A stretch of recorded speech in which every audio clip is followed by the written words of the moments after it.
नमस्कार दोस्तों, आज के इस वीडियो सेशन में हम क्लास 12th का डिटर्मिनेंट कंटिन्यू करेंगे।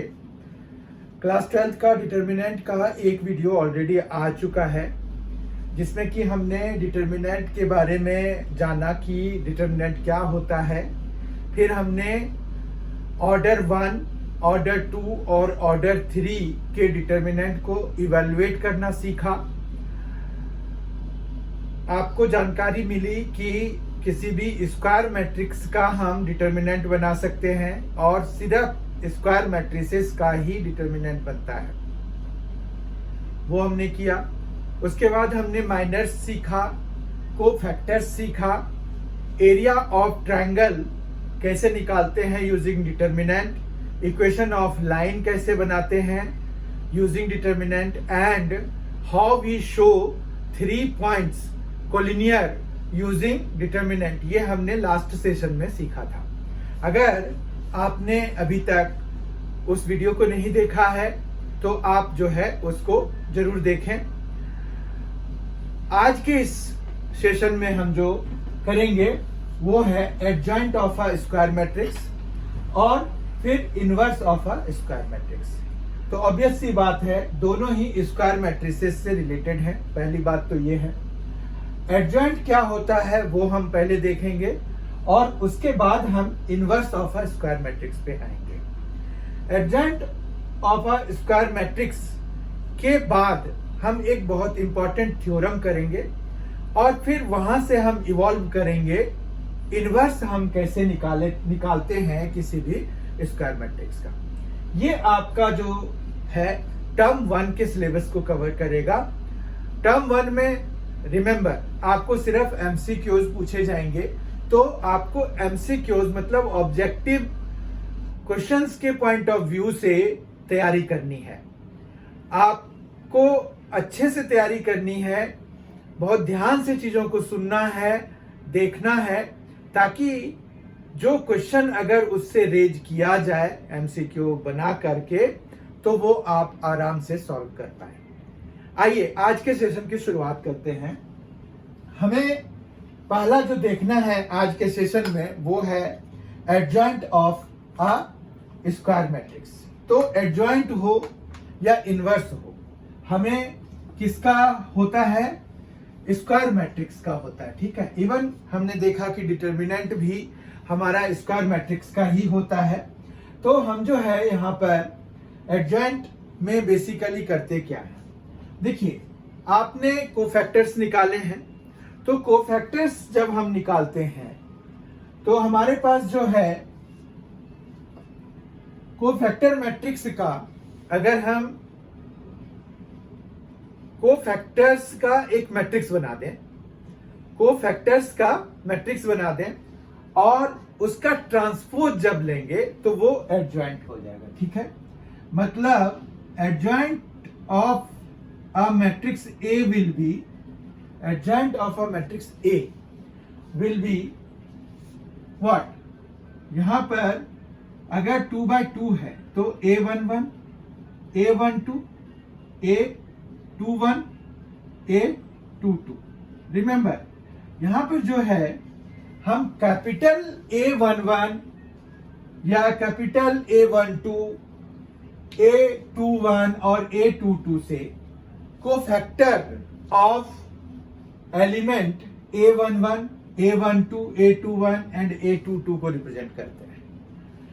अब मैंने एडजॉइंट के डेफिनेशन में बताया कि इसका हम ट्रांसपोज ले लेंगे। ट्रांसपोज को हम प्राइम से डिनोट करा देते हैं। ये जो डैश टाइप का लगा हुआ है इसको हम प्राइम कहते हैं। ठीक है, तो प्राइम अगर हम ले लें मतलब इसका ट्रांसपोज ले लें तो हमें जो है एडजॉइंट मिल जाएगा। यानी कि एडजॉइंट कैसे मिलेगा?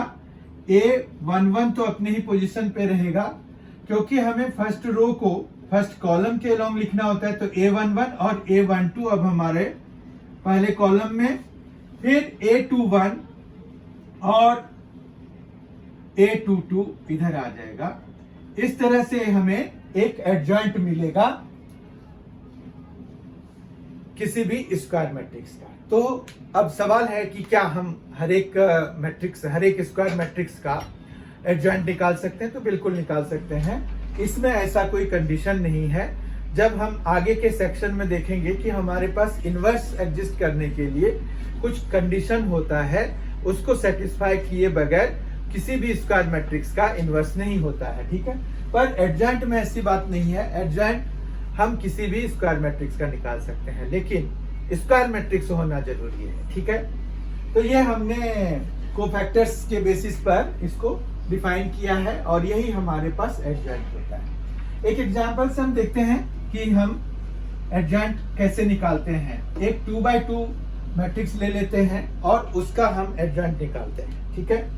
लेट अस सपोज हम एक मैट्रिक्स लेते हैं, स्क्वायर मैट्रिक्स। स्क्वायर मैट्रिक्स ही लेना पड़ेगा। इसमें हम एलिमेंट्स ले लेते हैं 1, -1, 2 एंड 4, ठीक है। अब जो है हमारे पास यहाँ पर A11 के रिलेटेड जो कोफैक्टर्स हैं, कोफैक्टर है वो है 4। A12 के रिलेटेड है तो 1, 2 तो ये है। इसको अगर हम डिलीट कराएंगे तो हमें ये 2 मिलेगा। लेकिन यहाँ पर क्या है, 1, 2 जो सम ऑफ डिजिट्स इन सबस्क्रिप्ट है वो ऑड है, तो हमें यहाँ माइनस लगाना पड़ेगा। फिर A21 पे आ जाएंगे। A21 में हम इस रो को और इस कॉलम को अगर हम डिलीट कराएंगे तो we will left with 1, -1 actually. लेकिन यहाँ पर 2 + 1 3 हो रहा है।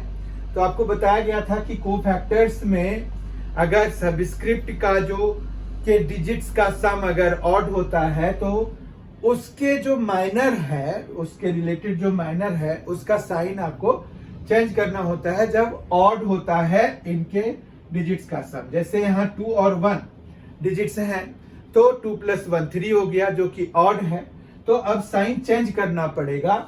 एक्चुअली हम जो डिलीट करके निकाल रहे होते हैं वो जब हम रो और कॉलम जिसमें वो एलिमेंट होता है उन दोनों को जब हम डिलीट करते हैं तो हमें माइनर मिल रहा होता है उस एलिमेंट के रिलेटेड। फिर कोफैक्टर्स के लिए हमें उसका साइन चेंज करना पड़ता है, क्योंकि हमारे पास AIJ जो फॉर्मूला था वो एक बार फिर से देख लेते हैं। AIJ जो फॉर्मूला था वो था -1 की पावर में I + j MIJ, ठीक है। तो यहां पर माइनर है, ये IJ जो है माइनर को डिनोट कर रहा है, तो वही चीज यहां पर हम कर रहे हैं। तो अब 2, 1 ये है, इसके कॉलम और इसके रो को डिलीट करने से हमें -1 मिल रहा है। लेकिन इनके डिजिट्स का सम जो है ऑड है, तो हमें इसका साइन चेंज करके हमें 1 लिखना पड़ेगा, ठीक है। और A22 ये वाला से बनेगा जो कि 1 आ रहा है, और यहां पर हमें साइन चेंज करने की जरूरत नहीं है क्योंकि वो जो है इवन बन रहा है डिजिट्स का सम। अब हमें एडजॉइंट ऑफ A लिखने में कोई दिक्कत नहीं है। हम एडजॉइंट ऑफ A लिखेंगे इस तरह से। यहां पर हम A11 यानी कि 4, A12 यानी कि -2, A21 1, A22 1, ठीक है। और इसका ट्रांसपोज, रिमेंबर आपको बताया था कि हम प्राइम यूज करते हैं, कैपिटल T यूज करते हैं और स्मॉल t यूज करते हैं। तो आप इन सभी नोटेशंस को ध्यान रखिए। और फिर इसका ट्रांसपोज जो निकालते हैं वो क्या होता है कि आपको रोज और कॉलम्स को इंटरचेंज करना होता है। फर्स्ट रो फर्स्ट कॉलम बन जाएगा, सेकेंड रो सेकेंड कॉलम बन जाएगा, एंड सो ऑन। पर यहाँ पर सिर्फ 2 रोज हैं और 2 कॉलम्स हैं, तो वो आपस में इंटरचेंज होके कुछ इस तरह से बन जाएगा। 4 हो गया, -2 हो गया, 1 और 1 हो गया, ठीक है। तो इस तरह से हम एडजॉइंट निकाल लेते हैं किसी भी मैट्रिक्स का, ठीक है। 3x3 के लिए भी we do exactly the same thing. आप एज अ होमवर्क 3x3 का बना करके देख सकते हैं। और फिर जब जैसे जैसे हम आगे बढ़ेंगे, अभी चूंकि सिलेबस कंप्लीट करने के मूड में हूं मैं, तो उसके लिए हमें जो है जल्दी से वाइंड अप करना है, तो हम छोटे छोटे एग्जाम्पल्स ले रहे हैं। 3x3 का भी हम कर सकते हैं, कोई ऐसी दिक्कत वाली बात नहीं है, पर वो टाइम कंज्यूमिंग होगा, तो आप होमवर्क के तौर पर उसको करके चेक कर सकते हैं। जो भी प्रॉपर्टी अभी हम डिस्कस करेंगे, जो इम्पोर्टेंट थ्योरम के बारे में मैंने आपको अभी बताया था कि हम एक इम्पोर्टेंट थ्योरम डिस्कस करने वाले हैं, अब वो डिस्कस कर लेते हैं। तो उस थ्योरम के लिए हम जो कंस्ट्रक्ट करते हैं, वो बेसिक बात ये है कि यहाँ पर अगर आपके पास एडजॉइंट ए आ गया है 4 1 -2 और 1, ठीक है, तो आप जो है एडजॉइंट ए इंटू ए करिए, ठीक है। यहाँ पर हम अगर ऐसे करें कि एडजॉइंट ए इंटू ए करें, तो आप देखिए एडजॉइंट ए हमारे पास कितना है, 4 है, -2 है, 1 है, 1 है, और ए जो है वो है 1 2 -1 4, 1 2 -1 और 4 है, ठीक है। लेट अस मल्टीप्लाई इट, तो यहां पर क्या आएगा, 4 इंटू 1 तो 4 हो गया, प्लस 1 इंटू 2 तो 2 आ गया, फिर 4 इंटू -1 तो -4, 1 इंटू 4 तो +4, -2 इंटू 1 तो -2, 1 इंटू 2 तो +2, -2 इंटू -1 तो 2, 1 इंटू 4 तो 4, +4 हो गया, ठीक है। इसको देखिए ध्यान से, ये क्या बन रहा है, ये बन रहा है 6 0 0 और 6। बहुत अच्छी तरह से ध्यान से देखिए। तो ये जो लास्ट मैट्रिक्स हमें आया है, इस लास्ट मैट्रिक्स को हम क्या लिख सकते हैं, इस लास्ट मैट्रिक्स को हम लिख सकते हैं 6 into I2। I2 identity matrix of order 2 के लिए हम यूज करते हैं। रिमेंबर, जो भी आइडेंटिटी मैट्रिक्स होते हैं, आइडेंटिटी मैट्रिसेस हमेशा स्क्वायर मैट्रिक्स होते हैं, तो उसके लिए सिर्फ सिंगल डिजिट से ही हम ऑर्डर बता सकते हैं। तो ये एक इंपॉर्टेंट थ्योरम है। अगर आप देखें तो एडजॉइंट ए इंटू ए किया हमने, वो 6I2 के बराबर आ गया। तो क्या इसका उल्टा भी हमारे पास ऐसे ही काम करता है, मतलब a इंटू एडजॉइंट ए अगर हम कराएं तो क्या हमें यही चीज मिलेगा? तो आप अभी चेक कर सकते हैं हमारे साथ सॉल्व करके। अभी a इंटू एडजॉइंट ए मैं निकालता हूं। a इंटू एडजॉइंट ए जब निकालने के लिए हम करते हैं, तो a इंटू एडजॉइंट ए, ये क्या देगा हमें? a है हमारा 1 2 -1 2 -1 4, और एडजॉइंट ए हमने अभी निकाला है 4 -2 1 1।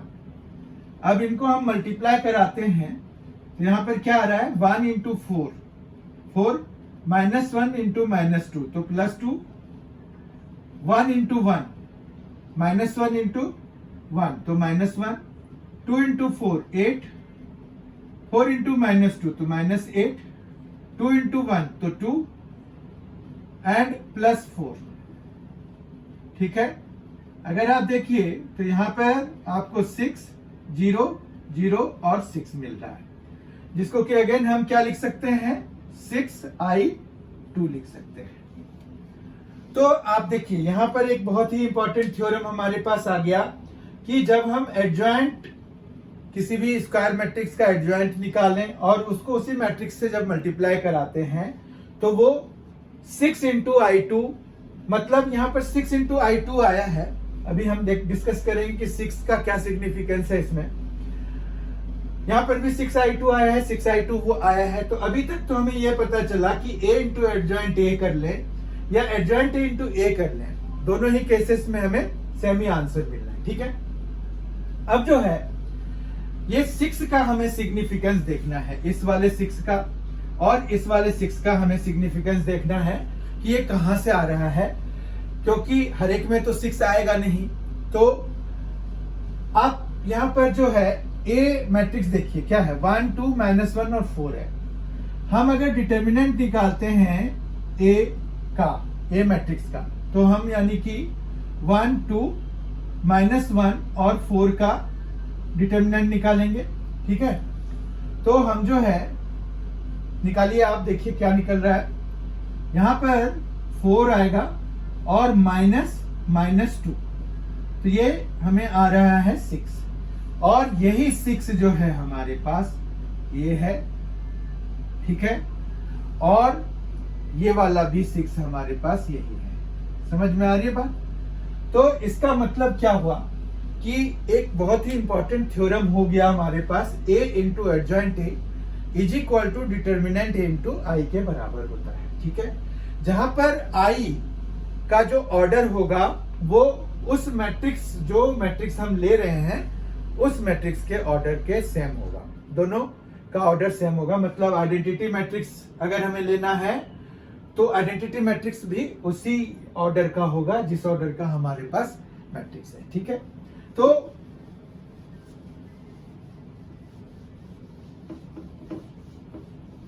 इस थ्योरम को हम फॉर्मली इस तरह से लिख सकते हैं कि a इंटू एडजॉइंट ए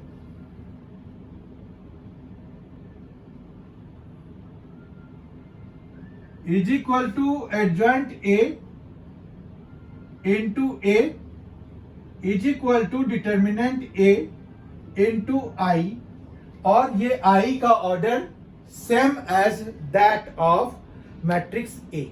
ठीक है, अब इसके बेसिस पर आपको एमसीक्यूज में जरूर ही क्वेश्चन पूछे जा सकते हैं। ठीक है, जैसे आपको किसी मैट्रिक्स, कोई मैट्रिक्स दे दिया या एडजॉइंट ऑफ मैट्रिक्स दे दिया कि भाई a इंटू एडजॉइंट ए किसी चीज के बराबर है, मतलब ऐसा देंगे जिसमें कि आपको पता चल जाएगा।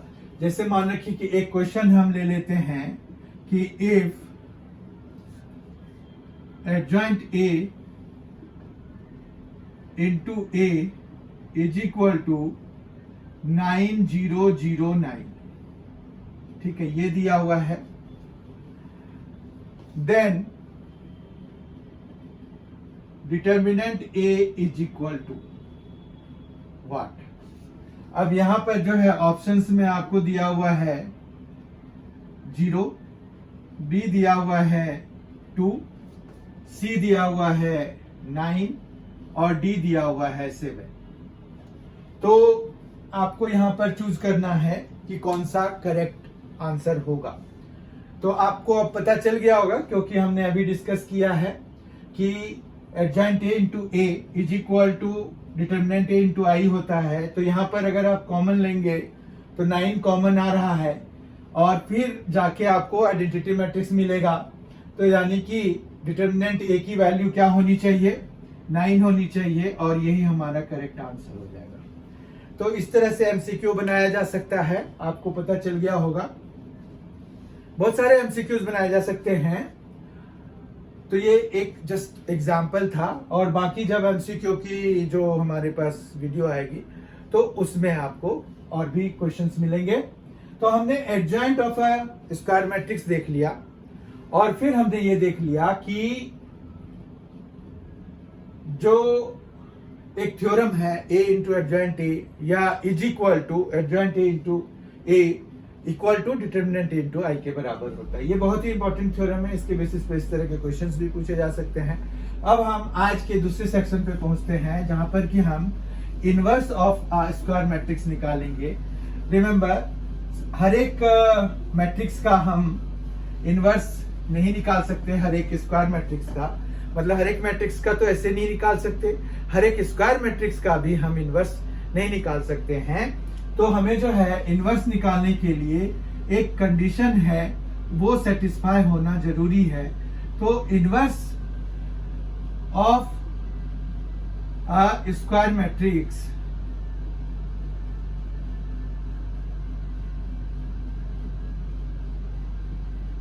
के लिए हमारे पास जो कंडीशन है वो आपको खुद पता चल जाएगा जब हम A inverse is equal to यहां पर एडजॉइंट ए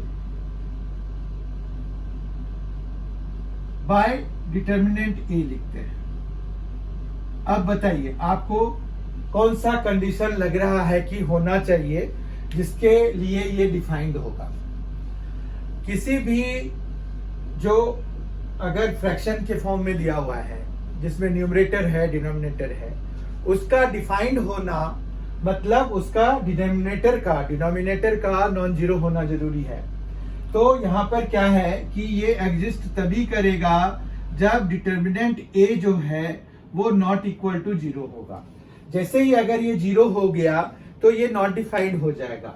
तो इसका मतलब ये है कि कोई भी मैट्रिक्स स्क्वायर मैट्रिक्स है उसका डिटर्मिनेंट हमने निकाला, अगर वो नॉन जीरो है तो ही उसका इनवर्स होगा। ठीक है, और ये जब कोई भी डिटर्मिनेंट अगर नॉन जीरो होता है तो हम फिर जो इससे जो जिसका ये जिस मैट्रिक्स का हमने डिटर्मिनेंट निकाला है, तो अगर ये नॉन जीरो है तो हम इसको लिखते हैं ए इज नॉन सिंगुलर। ठीक है, नॉन सिंगुलर मैट्रिक्स मतलब किसी भी स्क्वायर मैट्रिक्स को हम नॉन सिंगुलर कहेंगे अगर उसके डिटर्मिनेंट की वैल्यू नॉन जीरो है। तो क्या कहेंगे वैसे स्क्वायर मैट्रिक्स को जिसका कि डिटर्मिनेंट जीरो हो। तो जिसका ऐसे स्क्वायर मैट्रिक्स को हम सिंगुलर मैट्रिक्स कहते हैं जिसके डिटर्मिनेंट की वैल्यू जीरो होती है। ठीक है, तो हमने सिंगुलर और नॉन सिंगुलर मैट्रिक्स का कंसेप्ट भी सीख लिया और हमने ये भी देख लिया कि किसी भी स्क्वायर मैट्रिक्स का इनवर्स तभी होगा जब वो नॉन सिंगुलर मैट्रिक्स हो। समझ में आ गई बात? तो नॉन सिंगुलर होना जरूरी है इनवर्स ऑफ स्क्वायर मैट्रिक्स के होने के लिए। ठीक है, बात इतनी सी बात समझ में आ गई। अब इनवर्स निकालना तो आसान है। जैसे अगर हम कोई भी एग्जांपल ले लेते हैं तो एडजॉइंट ए हमने निकाला और फिर उसके डिटर्मिनेंट से डिवाइड करा देंगे तो हमें जो है वो इनवर्स निकल जाएगा।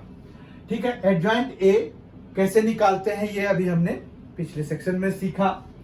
तो एक एग्जांपल लेके हम फिर से इसको बनाने का प्रयास करते हैं। Let A is equal to, अगर मान रखिए हमने ले लिया है 1 2 3 -1। ठीक है, अब यहां पर हमारे पास जो एडजॉइंट आएगा, एडजॉइंट ए क्या आएगा? एडजॉइंट ए आएगा ये A11 -1 होगा तो -1 ही रहेगा। A12 ये जो है 3 आएगा लेकिन ये -3 बन जाएगा। फिर A21 2 आएगा लेकिन ये -2 बन जाएगा और A22 के लिए ये 1 आएगा तो ये 1 ही रहेगा। ठीक है, और इसका ट्रांसपोज लेना है। ठीक बात। अब जो है इसका ट्रांसपोज जब हम ले रहे हैं तो हमारे पास यहां पर आ रहा है -1 -3 -2 और 1। इतनी बात समझ में आ गई। ये एडजॉइंट ए आ गया हमारे पास। फिर हम यहां पर डिटर्मिनेंट ए निकाल लेते हैं। डिटर्मिनेंट ए हमारा कैसे आएगा? 1 × -1 तो -1 आ गया, बीच में हम माइनस साइन डालते हैं। 3 × 2 तो 6 हो जाएगा। तो ये क्या बन जाएगा? टोटल -7 बन जाएगा। ठीक है, तो हमारे पास डिटर्मिनेंट -7 आ गया है। क्या ये इक्वल टू 0 है? नहीं है, ये नॉट इक्वल टू 0 है। तो हम जो है यानी कि इसका इनवर्स निकल जाएगा और ये ए इनवर्स हमारा क्या आ जाएगा? ए इनवर्स हमारा आ जाता है। इस फॉर्मूले को हम यूज करेंगे एडजॉइंट ए बाय डिटर्मिनेंट ए। तो हम लिखेंगे 1/-7 और फिर यहाँ पर यही एडजॉइंट जो हमारा आया है -1 -3 -2 1।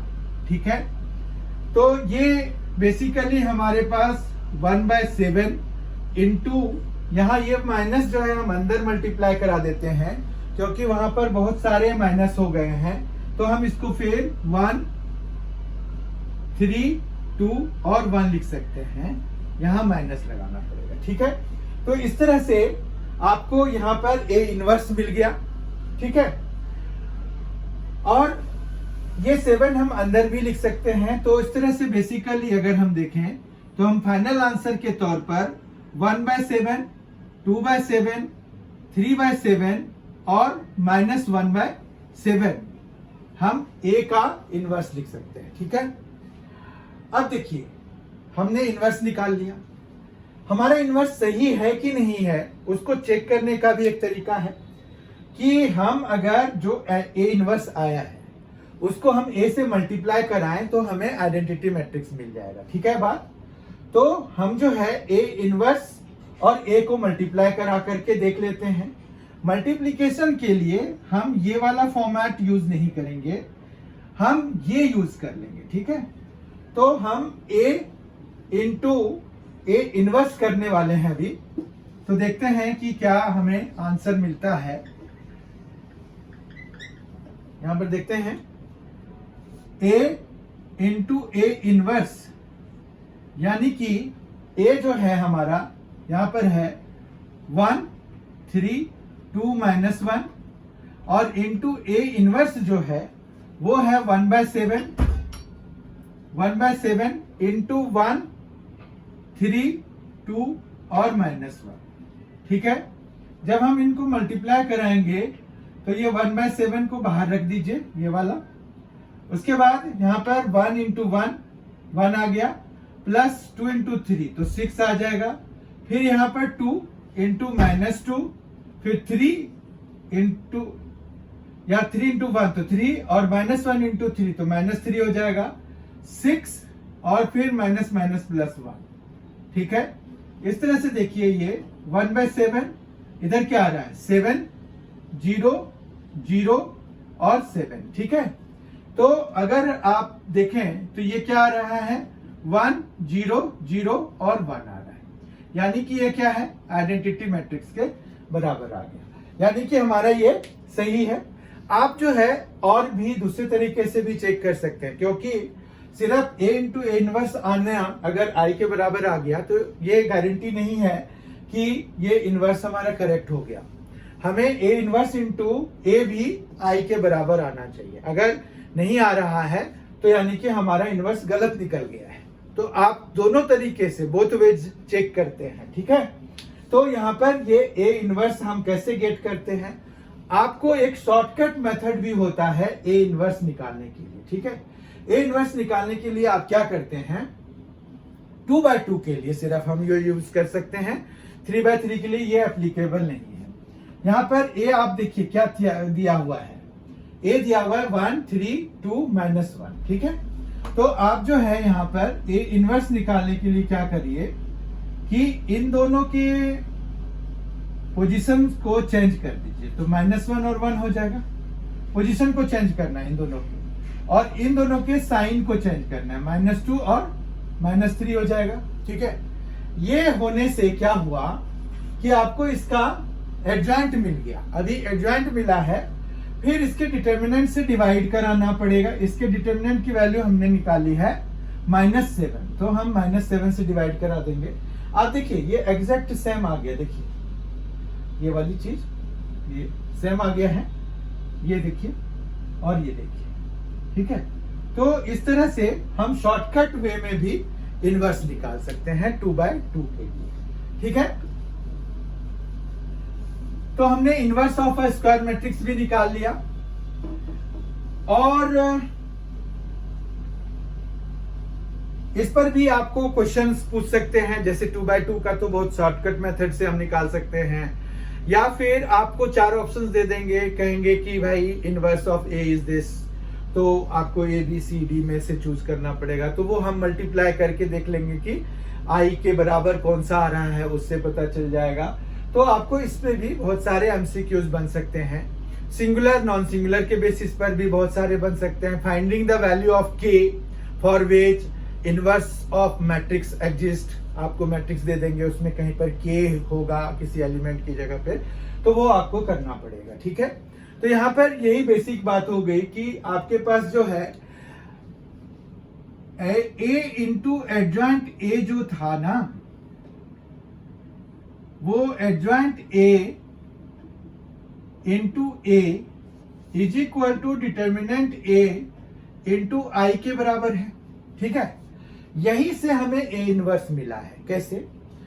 देखिए, ये जो डिटर्मिनेंट ए है उसको हम अगर डिवाइड करा दें तो हम A into adjoint A by determinant A करा सकते हैं, इज इक्वल टू यहां पर भी हम adjoint A by determinant A into A करा सकते हैं, और ये फिर किसके बराबर रह जाएगा? आई के बराबर रह जाएगा।